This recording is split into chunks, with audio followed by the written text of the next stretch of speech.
బాగా ట్రెండ్ అయిన వంకాయ మజ్జిగ పులుసు చేయాలని అయితే అసలు ఎన్నో రోజుల నుంచి అయితే అనుకుంటున్నాను. నాకైతే ఇప్పటికి కుదిరింది.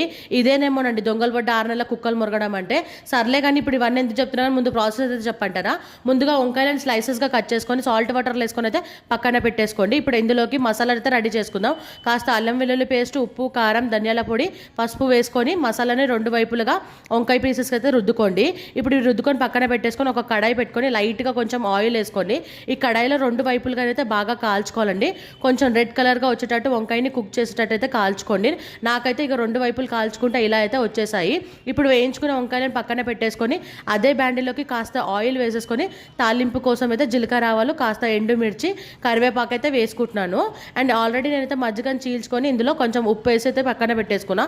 ఇప్పుడు ఇందులోకి తాలింపు అండ్ మనం వేయించి పెట్టుకున్న వంకాయ ముక్కలను కూడా అందులో వేసేసుకొని అయితే ఒక్కసారి అయితే కలిపేసుకోండి. చాలా బాగుందండి టేస్ట్ అయితే. ఒక్కసారి అయితే ట్రై చేయండి. మేము సబ్స్క్రైబ్ చేసుకోండి.